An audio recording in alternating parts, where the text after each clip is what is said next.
Welcome again to the Actor's Vow. This is Denise Baratapat, and I'm so happy that you're here today. How are you guys? Another week. It's been so busy. I don't have a lot of live updates because I've been preparing really cool stuff for you, and the time's coming closer for you to find out what it is. I don't want to promise anything, but I think by the end of next week, I will be announcing the new things that are coming to the Actors Vow, and I'm very, very excited for that and for what's to come. The only thing that I did want to share with you is that I found out that Coming to America 2 came out this past week. I found out it's like all over the place, but I wanted to watch it, and then I heard so many people saying it's like not that good. So I don't know, let me know. Should I watch Coming to America Part 2? Have you watched it? What did you think about it? I'm probably going to watch it this weekend anyway, but I would love to hear the opinion of those who have watched it. So let me know. We're going to get straight into our guest this week because this is one of my favorite guests and interviews that we've had here at the Actors Vow. This week's guest is Justin Guarini. Justin has a 30-year career on stage and screen. His career took a new turn when he was in the first season of American Idol when he was very, very young. He was 23. And he was the finalist with Kelly Clarkson. So he did American Idol and he performed in front of 30 million viewers each week. From there, Justin went to Broadway. He was in 6 productions on Broadway, which is incredible. He had studied acting before joining American Idol, which is something we're going to talk about in the interview. And of course, American Idol just helped him in a way to be seen and known by more people. He also is very popular because he played the character Lil Sweet in the national Diet Dr. Pepper commercial for the past 6 years. So if you've seen that commercial, that is Justin. The reason why I wanted to have a conversation with Justin, although his acting career and as a performer is incredible, and he's a very, very talented artist, is because he's doing incredible things besides his performing career. He is also a mentor for performers across all aspects of entertainment. He's been working a lot with influencers and actors, and he helps them achieve the success they deserve. What I love about this is that he took all his experiences, that all the things that he struggled with, all his journey, and now he's helping others. Justin has created Profit Under Pressure, LLC, and that's where the company where he helps a growing list of influencers and entrepreneurs that come to him for high performance coaching. He has invented the core confidence method that helps you find passion, fulfillment, and joy in everything you do in your career. I think that's something that as artists, it might be the thing that we struggle the most with, and that's confidence. And Justin is an incredible coach, guide, teacher for that. So we will be talking about his career, but also his business and a lot of mindset in this interview. The thing that I love the most about this conversation is how Justin is such a grounded person and the energy he brings to the room. You'll see that just by listening to this interview, and if you're in YouTube watching it, the energy Justin transmits can be felt. And that is something that he teaches, and that is something that I think any actor should work on, because the energy you bring to the room is such an essential part of being cast and making those connections that will take you far in the industry. So I don't think Justin needs further introduction. You're gonna hear all about him in the next 45 minutes. So let's welcome Justin Guarini to the Actors Vow. Hi, Justin. Welcome to the Actors Vow. Thank you for being here with us today. Thank you very much for having me. I'm excited to speak with Me you. too. I always love working with creatives, and this is just such a wonderful opportunity to come and be of service. So, thanks. Okay, so the first question I have for you is the first one that I ask everybody that comes to the hmm podcast, hmm and that's what made you want to be an actor? What made me want to be an actor is that I just naturally found the love of self-expression just a part of my life. I mean, I love getting up in front of people and making them happy or making them feel. I mean, I didn't know that at the time. I wasn't like, I'm 4 years old and I want to make people feel. But like, I knew just it was just an instinct that I had that I just fell in love with making other people happy. And whether that was on a stage, singing, acting, dancing, it didn't matter to me. I just wanted to get up there and make people happy. So that was when you were 4 years old? Yeah, when I was four, I was invited to be a part of the Atlanta Boys Choir to audition for them. I grew up in down in Atlanta. And so that was when fortunately there were other people around me on the stage, right? But I got to sing and I saw how people responded to what it is that I and the other people were doing and just how it felt. It felt so good to be a Right. part of a collective voices. And then from there, I just kind of stayed on the stage and just kept singing and dancing. And my dad was a politician in Atlanta, and so I was used to a lot of lights and cameras. My mom was an anchor woman on CNN when it first started up, and so I was used to that sort of entertainment, lights, cameras, all that business, and it's part of the reason why I do what I do today. Did you always know it was like acting or singing you wanted to do? No, There was no. nothing I specific. always knew, well, at first it was singing for me because that's where I started. And then from there, I discovered theater, right? Right. That was where I could, oh, I can sing, act, and dance. Oh, okay, Right. great. Yeah, right. And so that was the genesis for me. But my origin story when it comes to singing was my dad was on the police force on his way to eventually become chief of police in Atlanta. And in the early 80s, there was a tour, a musical act called well, the tour was called the Victory Tour, and it was the Jackson Five, who was Michael Oh, Jackson and all of his brothers, getting together in their adulthood to, relive this beautiful thing that they that's created when they cool. were kids, right? And so long story short, I was in the stadium, in the audience. My dad was head of the security there, but I was in the audience and I was watching this show and these amazing musicians and these amazing human beings up there singing and dancing, and the lights and the crowd and the energy that we all know and love from live performances and the music and everything hit me. And for no apparent reason, to no one, I pointed to the stage and I said, I want to do that. And that was when the catalyst for me really truly happened, that started me on the journey to eventually getting on stage and Right. touring around the country and singing in front of 30,000 people every single night and doing that thing, which it still blows my mind to think that I was able to do that. Wow. Yeah. Okay, so my next question is kind of related to that. I Mm-hmm. don't know if I'm putting you in the spot a little bit, but No, go ahead. so you were an American Idol, Mm-hmm. and so a lot of times artists, when at the beginning of their careers they do something as big as, being an American Idol, and you Mm-hmm. did amazing in it, then it's kind of hard to stay relevant, and keep Mm-hmm. doing the thing Mm-hmm. you're doing. So I Mm-hmm. was wondering in your experience how that was after American Idol, transitioning to Broadway and everything else. Yeah, it was an extreme challenge because when you start at 30 million people watching you every single week and having access to 30 mil, I mean, that's, you can't Yeah. wrap your head around that, right? Like, Yeah. it, it's wild to think that 30 million people don't watch American Idol now, right? Because it's Yeah. again, it's just so many other shows. Like, but at that time, it was such a juggernaut. And so when you start there, how do you maintain that? I mean, Right. there was even a time when Kelly Clarkson couldn't maintain that. There was a little bit of a dip, and then she came.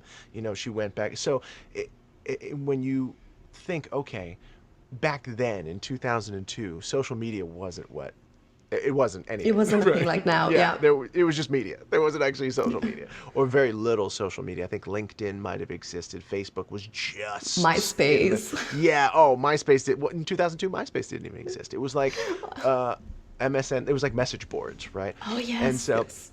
yes, and so it was really challenging then because you had to go through the traditional media routes, Yes. newspapers, television, magazine, radio. I mean, there wasn't even a, podcast. What? Podcast? No, that wasn't even a thing. No Like, not way. even a thing. It was a glimmer in Steve Jobs' eye, right? And so it was very challenging. And I recognized in that moment that fame, money, uh, success is not the formula for staying relevant. Um, and now, if I fast forward almost 20 years later, I recognize that it's still the same thing. It hasn't changed, right? Even with all these different places where we're able to get our message out, whether it's a podcast like this wonderful one, or on social media, or in television, or whatever it is, that fame and success will only get you so far, and money will only get you so far. What it really comes down to, if you want to remain truly relevant in this business or any business, it comes down to delivering an authentic message that is unique only to you. And the best place to find that message, because really at the end of the day, so many messages are the same. Yeah. What a lot of all the gurus out there who I know and I love are basically saying the same thing. But what are they doing? They're saying it differently. They're saying it in a way that only they can. And they're taking, more often than not, they're taking their mess and they're turning it Yes. into their message. Right? And that's like that's it. Because over the next 10 years, and my wife and I have a lovely 16-year-old daughter who like totally hips me to the trends and like totally makes fun of me when I try and put out some sort of message that has like, oh, I'm gonna take a picture that I got off of the internet and put this. She's like, oh yeah, what's that? Is that clip art? What are you doing? Like, come on, that's stupid. Oh no. And then and she checks me as she should, right? Yes. And then I'm like, you're right. I need to just speak from my heart, talk about me, put a picture of me up there, something that's relevant to me, and talk about my mess and make that my message, right? Yes. Yeah, it's what you're saying. There's so many outlets right now that Yeah. if you don't make it, you people don't care. Like maybe 10 years ago, the picture would have worked, but nowadays they Mm-hmm. want to see the messy picture with no Mm-hmm. filter and Mm-hmm. just what is your real life. Yeah, absolutely. So then when you transitioned to Broadway and all that, I'm guessing it was scary in a lot of parts of your journey. Yeah, you know what? It wasn't. I It mean, was yes, it what? was. Really? Well, it was and it wasn't. Okay. Before I got onto American Idol, I went to school for musical theater and vocal performance, Okay. and I found myself in 2002, in the spring of 2002, I want to say, sitting in my car about to go to work.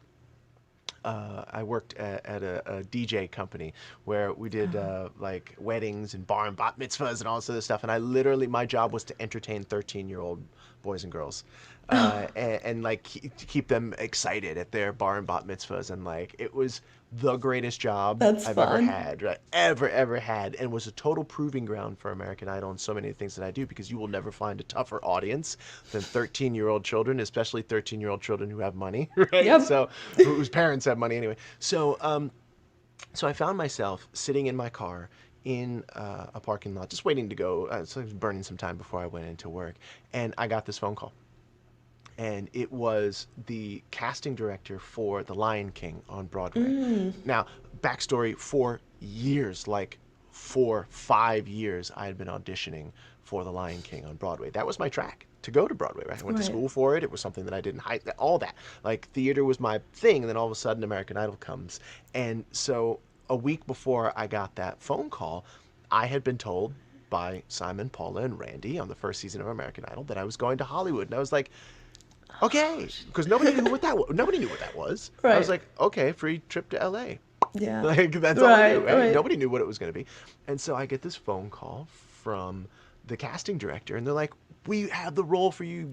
You've been auditioning for years. This is going to be your Broadway debut in The Lion King."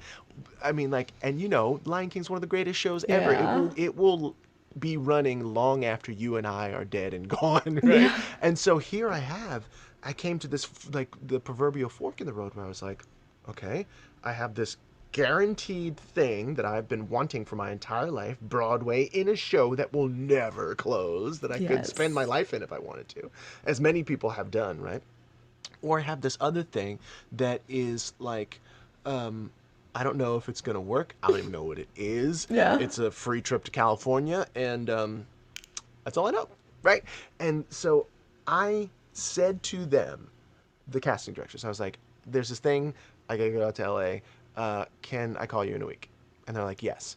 And so there's a whole story that goes within that, but I'll just fast forward to the very end. After the lights of American Idol went down, 10 years later, I found myself going back to Broadway, auditioning just like I mean, I had been in front of 30 million people. I mean, Right. people knew who I was, right? I was, famous or semi-famous or whatever, but Yeah. I still had to audition just like everyone else. I still had to get back into the groove. So to answer your question, yes, it was scary. Yes, it was weird. Yes, it was strange. I had a leg up because people knew my name, but I still had to earn it just like Right. everyone else does. And so I found myself 10 years later in my very first Broadway show, Women on the Verge of a Nervous Breakdown. Our opening night party was in Times Square, in the same exact hotel, in the same exact conference room that I had sat and waited to audition for American Idol.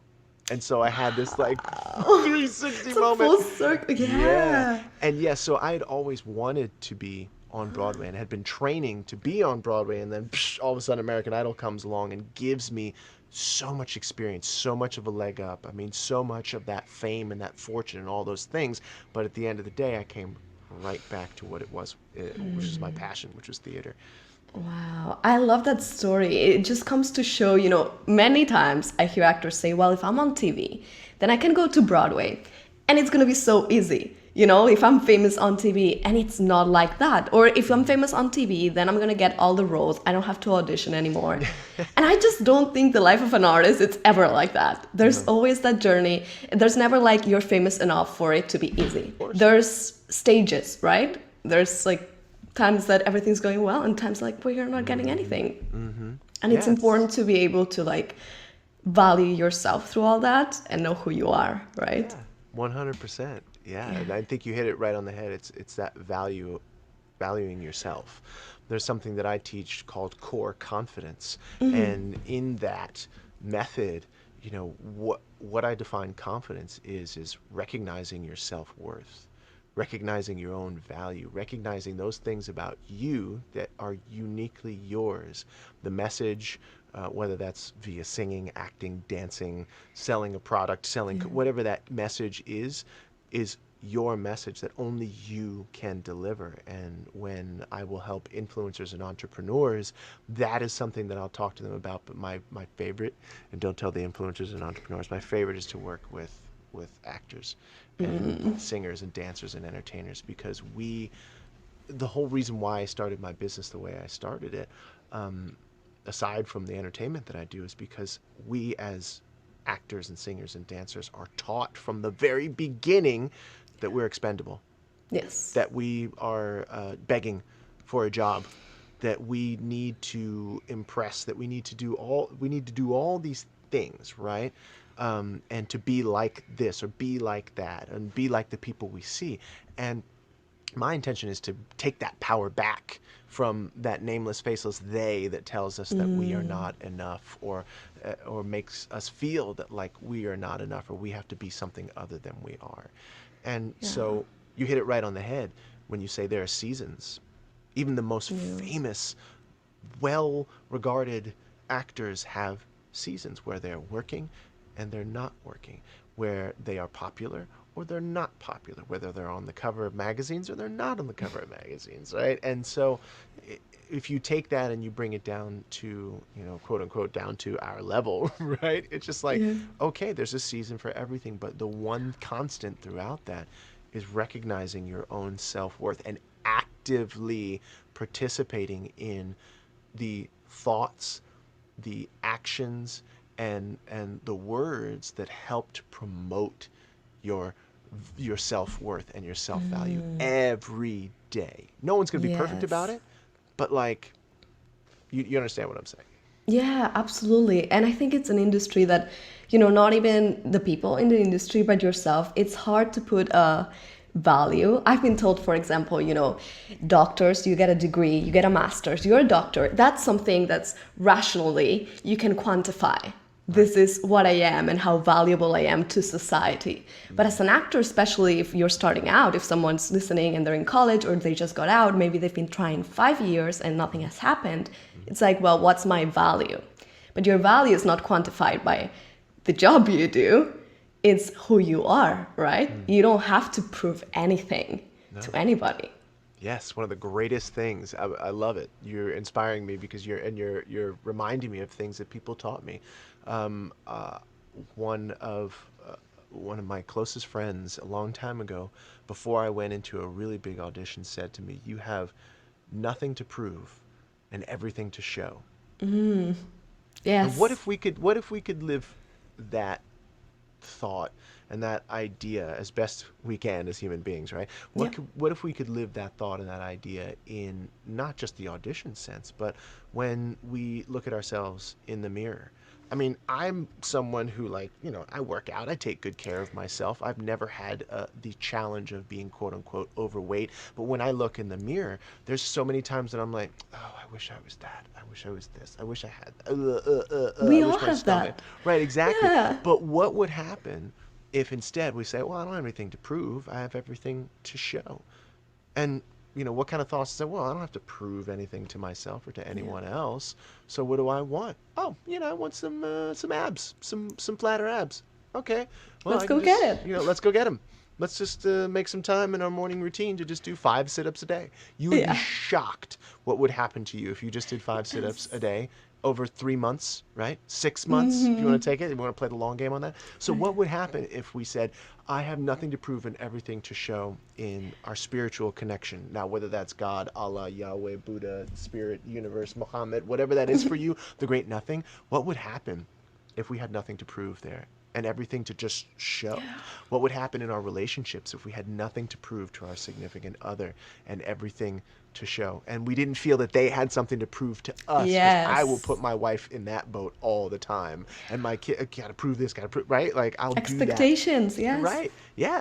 And then finally, what if we had, bringing it back around to the actor's vow and being an actor, what if we had the idea of, I have nothing to prove, whether I just got out of college or I've been doing this for 30 years. I have nothing to prove, and I have everything to show whenever I walk into an audition or whenever I walk into a place where, whether that's class or a place where I'm about to get a job or could potentially get a job. I mean, Yeah. the ideas and the actions, the thoughts and the behaviors and the words that come from that perspective is the kind of power that I think you are after helping people with, obtain with this podcast, that I'm after helping people attain with the work that I do. Absolutely. Yeah. I love that you said that. I think also people don't realize that that's all in your mind. Like, you think you have something to prove. I think I have something to prove, but the other person doesn't think that of you. It's like, if we realize that, it's like, do you think other people have something to prove? You Yeah, don't. You mostly hold that on yourself. absolutely. So it's Yeah. all in your mind. Yeah, exactly. 100%. And the more that you can wrap your mind around that fact, the more, and it's cool that actors, we're storytellers, right? Yes. Often, more often than not, we're telling other people's stories, but what about our story, right? We hold all these authors up and put them on a pedestal, and yet we are the authors of our own stories, which are those things that you're talking about going in your mind. So when you really truly can recognize, oh, I'm the author of my stories and I'm the author of all these expectations, then it immediately opens up the potential to change those stories and to reclaim your power. Absolutely. So tell us more about Profit Under Pressure. I Yeah. love that you're mentoring and doing this whole thing, that you're also performing and doing that. Please Sure. tell us. Yeah, for sure. I came up with Profit Under Pressure, and I would love to be able to say that I came up with that name. Ugh, my chief marketing officer came up with the name, and I was like, yes. I love Oh my it. gosh, that's it. I love it, right? Because we've been talking about pressure and like and For most of 2020, my business was based around actors and singers and dancers who audition, right? And helping actors, especially in theater, transition into the type of virtual and camera auditions that they had to do because theater was shut down, still is. And so that was a lot of what I did. And yet, right at the end in December of 2020, one of my mentors came to me and said, "Look, what you need to do is make just a slight angle and adjust not only who it is that you're serving, but what it is that you're serving them, and how it is that you're serving them." And so, while I still love working with actors and entertainers, I started to shift and pivot my business towards influencers and entrepreneurs, of which entertainers fall into that. But Yeah. I really started going after that market, and You I've made it seen, specific. yes, very specific and niche down, right? And so, Profit Under Pressure was born. And when I took all of the mentoring that I had done over the years with actors and entertainers, with the influencers, with the entrepreneurs that I in the circles that I run with, so much of it came down to something that I was seeing surrounding confidence. And so I said, okay, well, what is confidence? And so I started dissecting what it was for me, what it was for other people, interviewing people like you're doing here, and finding these success clues and these little frameworks and these ideas and thoughts. So what I did is I came up with the concept of core confidence, right? And when I talk about confidence and what confidence is, I love to start off with what it's not. A lot of the things that we see in on the advertisements as we scroll through social media, a lot of the things that the ways we see people behaving on television and even in politics and around, that's not confidence. We see it and we think, oh, they're really confident, they really feel good about themselves, but that's not what it is. It really is just bravado or cockiness, right? And it's behaving and speaking in a way that is intended to really intimidate or to impress. Yes. So when you go back and you think in your mind, okay, oh, and you're scrolling today in social media, look and see the people who are trying to intimidate and or impress you, whether it's with their cars or their money or their whatever. I've done this or I have that, right? Yeah. And you don't, right? And so you should buy my product. And even when you're not selling something, it's just look at the pictures, look at the filters, which we're all guilty of, and see how people are trying to intimidate or to impress you. Yes. That's not confidence. And it's the energy of that is really repellent, right? It Yeah. it pushes us away, it makes us want to keep scrolling. Whereas confidence is an energy of attraction because it is recognizing your own self-worth, your own value, your own unique ability to deliver, like I said before, a message or a thought or ideas or whoever it is that is you. And it's an attractive energy because I'm sure, Denise, you have been on the phone with a friend that you love so much and you're just chatting away. I know I have. And all of a sudden, you look up and an hour and a half has gone by, or two Yeah. hours has gone by, or a Yeah. family member, whoever it is. And that's because there are two people who are in their own confidence, who are just being themselves, who recognize their value. You don't need to prove. They have everything to just show and nothing to prove. And time just goes by and Yeah.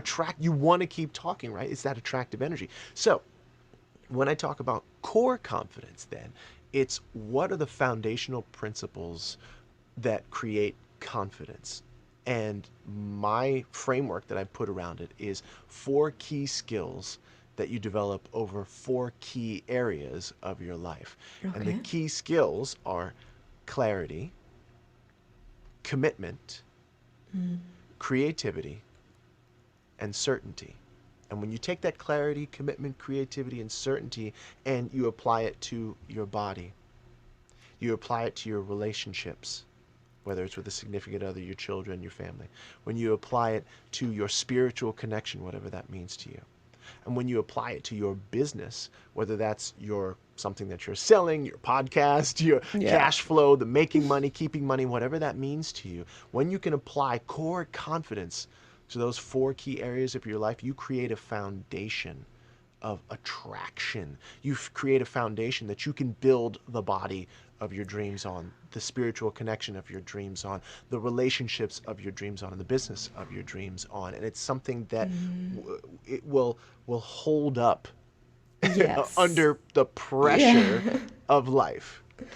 I love that. And I love that you're working in your whole life as a whole. I know Yeah. there's so many programs, so many coaches that are like, I'm going to make you confidence in the audition room. Right. Right. And it's like, we don't need confidence just in the audition room. If you Yeah. work in your whole life, then Yes. you don't need to just focus on one thing. It's you. You are confident, core confidence, what you're saying. Yes. So Yes. yeah, I want to know about your own journey on confidence Sure. and what like routines or things you apply to your life Yeah. that have helped you. 100%. My journey, and I'm like the core confidence guy, and I will tell people, look, this it's not something that you just have and then it's not like set it and forget it. It is a constant journey of expansion, and two steps forward, another one step forward, and then maybe three steps back, and then another Yeah. six steps forward. But it's this constant ebb and flow. That's just what it is, right? Because one of my favorite phrases is new level, new devil. Right? When you get Okay. to, for example, it's one thing if you take it from an actor's perspective, it's one thing to do your high school theater show, right? Right. That's you have to have one set of skills in order to do that. Yeah. But then when you move to a regional theater, you've got to there's a whole new set of problems and challenges that you have, and there's a whole new place of expansion that you have to go to. You got to level up in your Yeah. game. And then if you move to even a Broadway, right? If you go Broadway, yeah. from, yeah, why not? Let's just go for it. I mean, that is a whole nother level, Yeah. right? You cannot come to Broadway with the skill set of a high school theater performer. You Yeah. cannot come to Broadway with the skill set of just a regional and stay there, right? You're Yeah. not going to have a job for very long. You're either going to burn out or you're going to get hurt. Or you're going to, so when I say new level, new devil, you're just going to find with confidence, with the never ending expansion of life and the things that are possible for you, for your career, for your life Yes. as a whole, it's always going to be like, oh, I got here and now, oh my goodness. I love to think of it like we're all at the bottom of a mountain and we look up and we see that there's a cloud layer. We can't see the top of the mountain, but we know it's there, right? We know.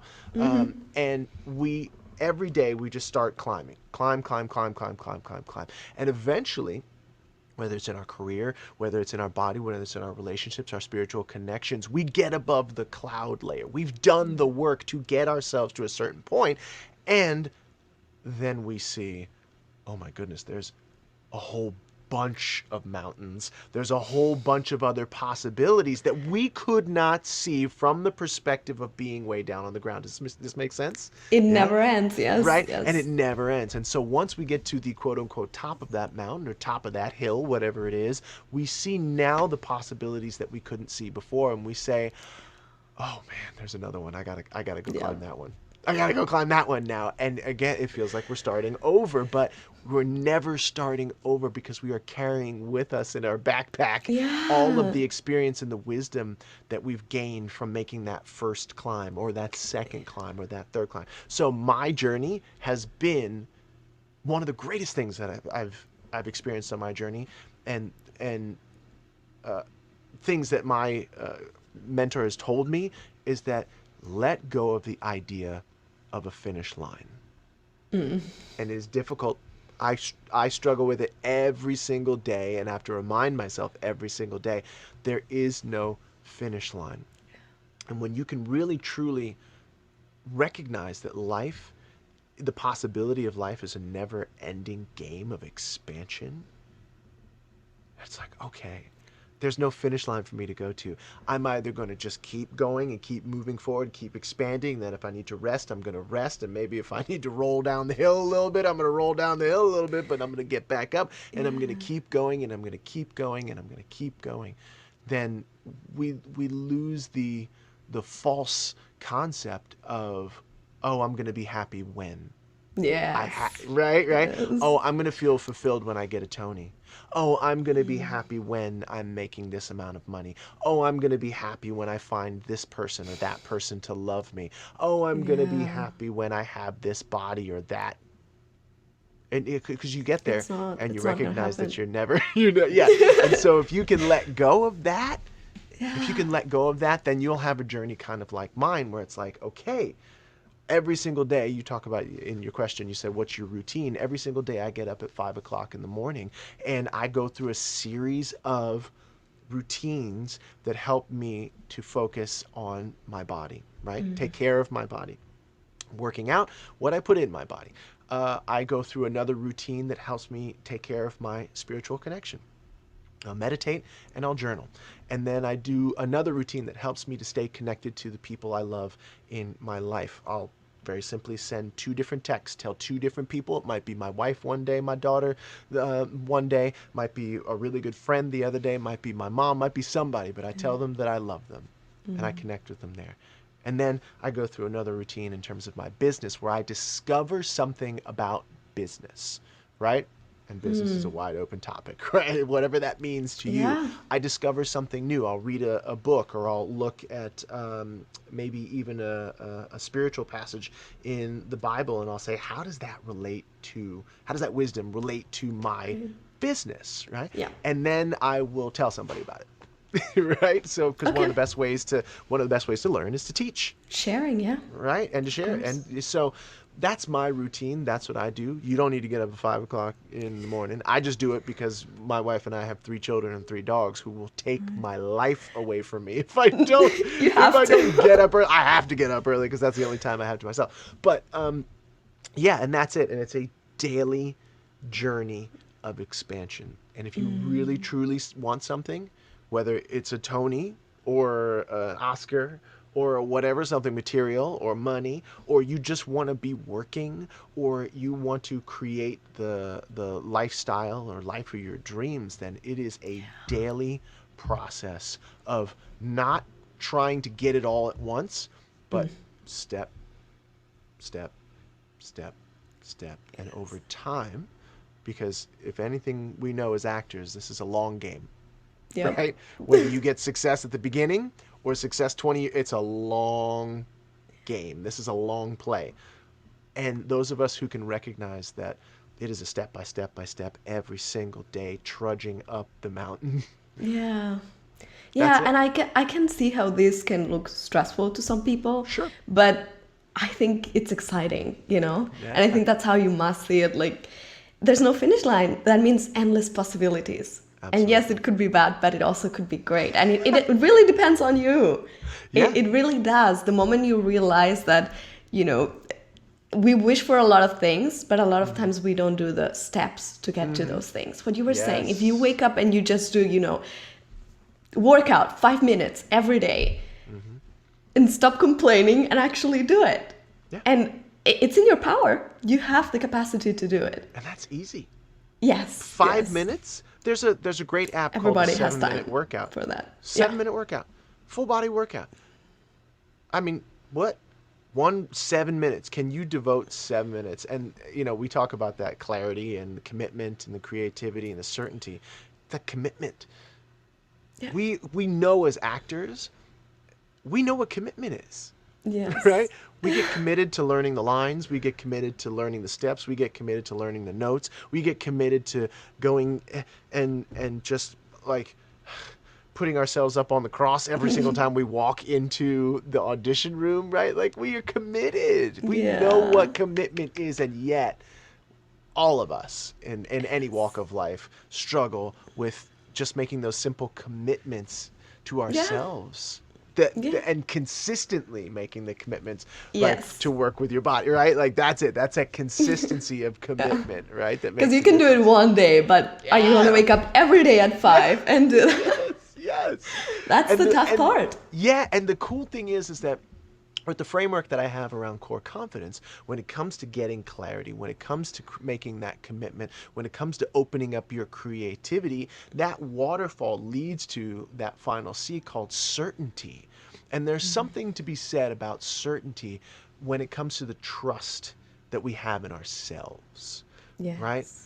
And I don't care if you're an actor or you're, I don't know, someone who is a janitor or whatever. I'm not saying better or worse. I'm saying it doesn't matter who you Yeah. are. When you don't trust yourself, and again, it's a lifelong pursuit, but when you do not trust yourself, how can you expect someone else to trust you? When you don't show up for yourself 100% and give the best that you have, whether that's in an audition room or in a relationship or whatever it may be, for your body, how can you demand that someone in an audition room on the other side of the table give you their best? Yeah. Right? Like, and so Yes. it's a give and a take, and it's a reciprocal flow of energy. And I guarantee you, when it comes to the audition, whether it's virtual or live in person, when you walk into the room in your power, knowing that you are coming in, giving your best, doing your best, when you have done the work, when you walk in that way, you don't walk in like most people walk into an audition with the energy of, please give me this job. Please, oh my God, I'll smile. I'll tell you anything you want if you give me the job, please. Yeah. Right? That's the energy. We've all done it. We've Yeah. all done it. The flip side of that is walking in as an equal.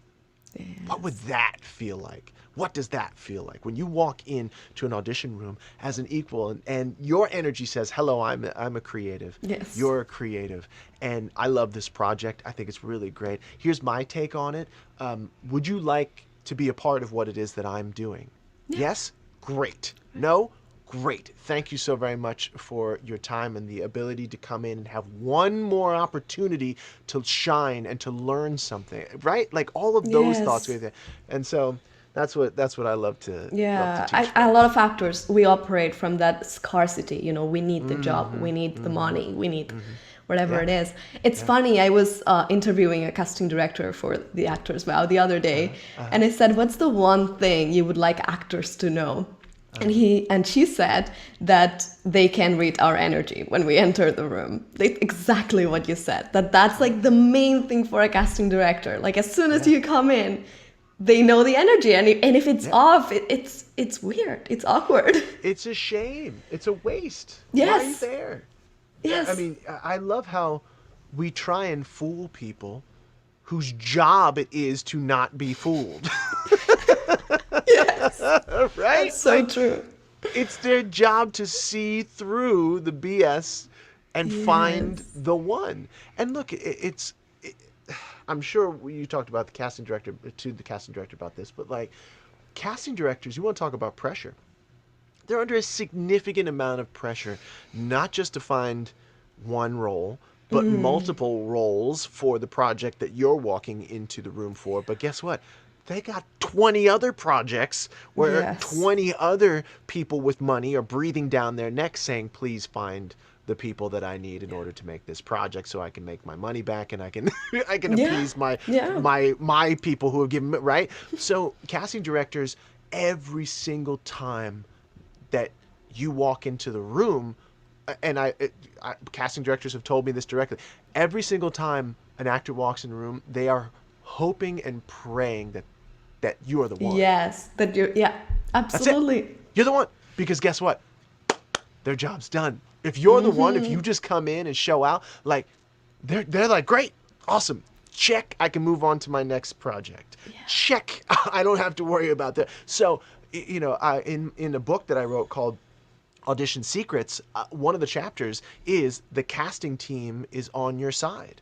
And Yes. it's such a simple concept, but when you recognize that the people in the room, whether it's virtually or real life, whatever, they are on your side. They want you to do well. They want you to walk in and be your unique self, not some fake smiley, I'll tell you what you want to know as long as you give me the job thing. Yeah. Like they want you to come in and be uniquely you Yes. and just shine. Like how much pressure does that take Yeah. off of us, right? It's like, oh, I know how to walk in the room and just be Justin, right? Like, you know how to walk in the Absolutely. room and be Denise. Like, and yet it's a process for all of us to let go of all the things we think we need to be and all the ways we should be and just Yes. be. Well, it goes back to what we were saying. You have nothing to prove. It's all in your mind. And it's the same in the audition room. I think a lot True. of actors think we say the casting director thing to make it easy on them or to ease their anxiety, but it's so true. It really is like that. Yeah. Yeah. So I have three short questions for you that I do at the end of the episode before you go. My first question is, can you tell us three things that you could not live without? Wow. Three things that I could not live without. I would say uh, my family, first of all. I love my wife and my babies. Like they're the reason why I basically get up and do what I do in the morning. Like it's really it. Right. I would say my second is wow, I couldn't live without. That's kind of deep. I just want to. What could I not live without? I feel like, man, I couldn't live without. Um, well, I. It sounds so silly, but and I could totally live without it. All right, but if we're gonna be sort of like superficial, like literally, I couldn't That's live. I could live okay. without a lot of things, right? But like I couldn't live without my iPhone because I love like to communicate with people, and I love the opportunity that it gives me to like just share a message or share a thought or to really hear other people's message, other thoughts, right? Like obviously I could live without the Right. iPhone, right? We could all Yeah. probably do a lot better living without the iPhone, but that's that. And then I would say, as silly as it is, but I've learned the hard way with neck injuries that I could not live without a diffuser, because if I'm gonna have this massive amount of hair, I gotta dry this bad boy, and a diffuser is the easiest way. Now, of course, Yes. I could live without my iPhone and Yeah. without my diffuser, but like it makes my life so much easier. And Yeah, so, that's important yeah, to you. those are my, besides my family, those are my two silly things I couldn't live I without. love it. All right, the next one is tell us two books that have changed your life or have inspired you the most. Yes. First book that everyone listening to your podcast should read is Rich Dad Poor Dad by Robert Kiyosaki. It is Okay. like one of the classics, Yes. and yet it was something that I mean, the first book really just taught me a lot more about how the the quote unquote rich, but I would like to say really the wealthy, Yeah. view money and view making money and keeping money, because I make really good money, right, Right. in my life, and I have made really good money, but I've also spent really good money Yep. too, right? Yeah, yeah, And yeah. I really have worked hard for money. But the thing is that wealthy people, they don't work hard for They money. don't. They make money work hard for them. Yes. Right, Yes. that's it. And so that for sure. And then read that book, and then the book that comes right after it called The Cash Flow Quadrant, which Rich Dad Poor Dad, awesome, great, love it, great book, great introduction. But The Cash Flow Quadrant changed my life, which was the second Okay. book in that series. And basically, what it does is it shows you that many people in our field are employees, right? We work for other people. We work for producers. We work for production companies that put on these shows, right? But that is not truly where you're going to make sustainable money. Why? Because when the show is over or the job is, and it doesn't matter what profession you're in, right? If the company goes under, you're out of a job, Yep. right? So the cash flow quadrant goes from showing you employee to then the next level up in terms of increasing cash flow is being an entrepreneur, someone who comes up with their own sort of idea or product or whatever and sells that product, going into business for yourself, Yeah. right? And it's something as simple as the mom and pop stores that we see. But then the next level up for cash flow is being able to expand that small enterprise into an actual business with like maybe 500 employees or Right. something like that, right? Like Right. that's like a business where you have a lot of, and then the next flow up from there, and where a lot of the wealthiest people live and operate, is becoming an investor, making your money work for you. Yeah. And so when I read that, I was like, oh my goodness, I've been an employee Yeah. my entire Your whole life. life. I've Yeah. been an employee my entire life, and I'm just basically, there's no security there. I have to have somebody giving me a job or giving me a reason to make money.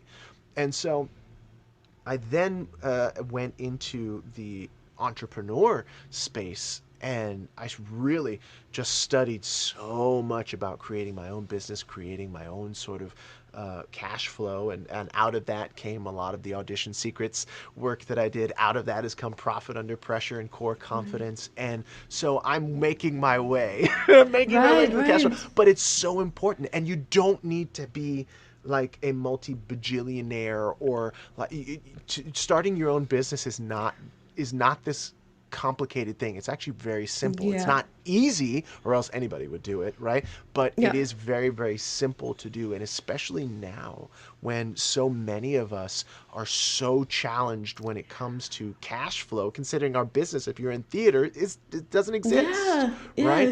Yeah. And so those are two great books that I would read 100%. Mhm. And then if you want to go into further into detail, I would read a book by um, Russell Brunson called .com Secrets. Again, I'm like, it's all these Yes. marketing books because that's what my brain No, is. I love it. But like, I've read those. Yeah. yes, of course you have. Yes, of Yes. course you have. Yeah, .com Secrets, because then it's like, okay, I'm going to take this idea and this thought that I have for a business or a product I want to sell or whatever, and it could be Avon, it could be whatever it is you want, right? Mm-hmm. And then I'm going to learn how to leverage social media and the internet and all these amazing ways where I can reach hundreds of millions of Yeah. people if I do it right with Yeah. my message.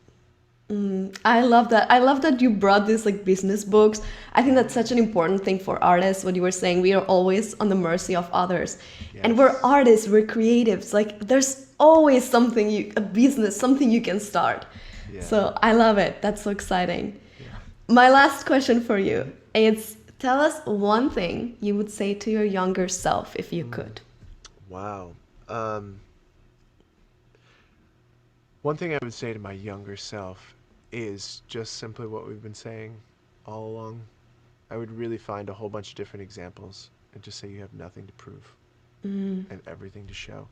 Because if I think when I was 23, 24 years old, and I really understood, I mean, when I had the world on a string, if I really understood that I have nothing to prove and everything to show, I would have stopped wasting time, energy, money, love, all of the above, trying to prove that I was worthy to just yeah. exist, prove that I was worthy of all the people, the millions of people who dialed in Mm, and texted in and voted for me.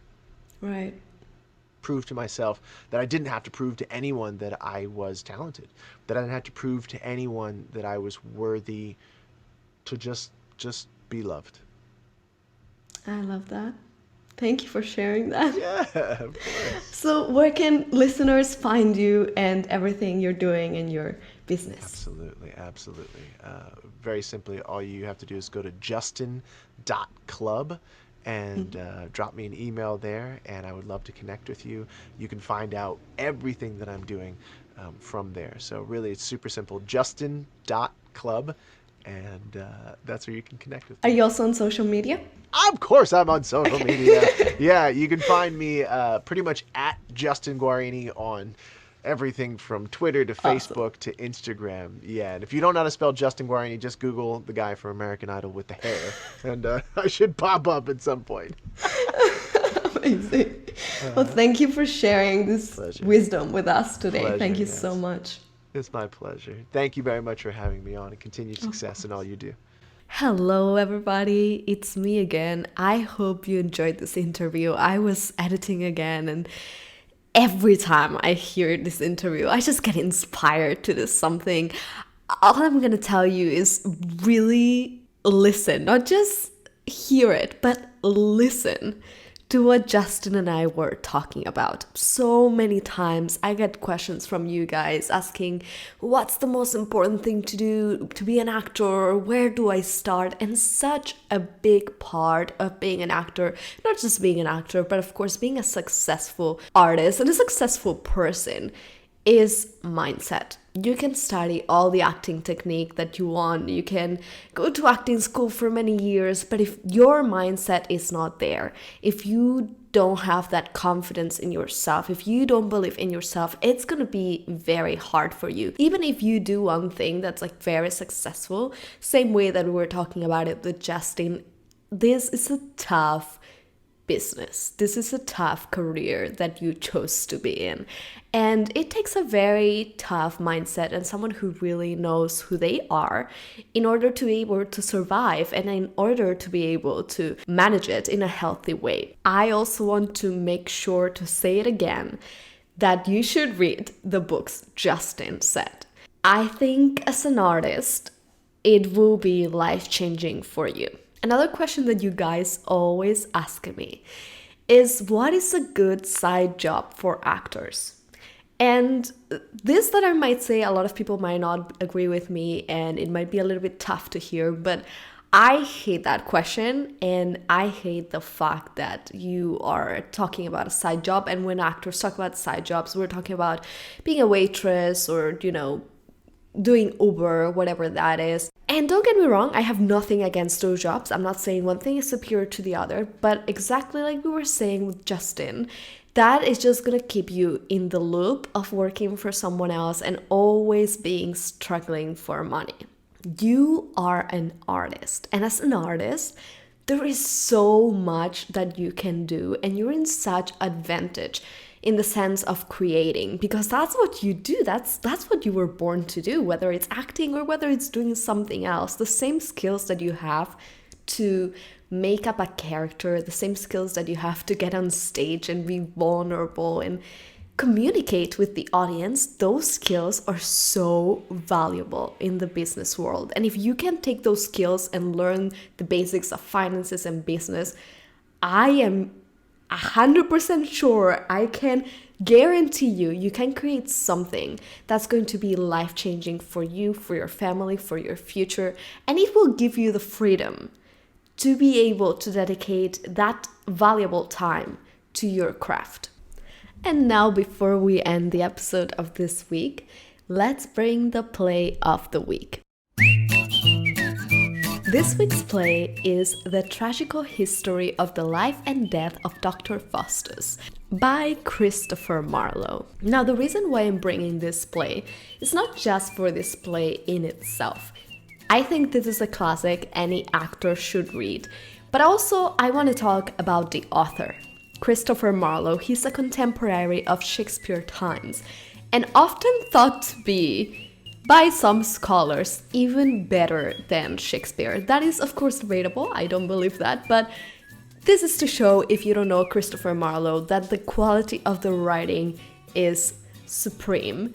So if you are looking to do a classic monologue, especially for auditioning, especially if you're trying to get into college and you don't want to do Shakespeare, because let's be honest, everybody does Shakespeare, looking into Christopher Marlowe's work, and he has many, it's a very good idea. It's not that done. The quality of the writing is amazing. The characters are as good, if not more, than Shakespeare's. And I think it will give you a very different repertoire than others that, again, are just doing the same monologues again and again from Shakespeare. So yes, please look into it. This is classic literature, classic plays. Dr. Faustus by Christopher Marlowe. And this will be all for this week. Remember to subscribe on iTunes if you haven't done so and leave a review. It's super, super helpful for the podcast.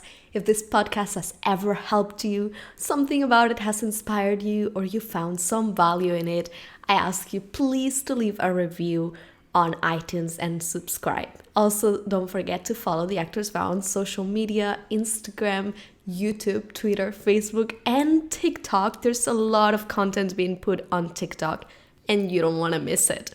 I hope you guys have an incredible rest of the week. Thank you again for being here another week, and I'll see you next Wednesday.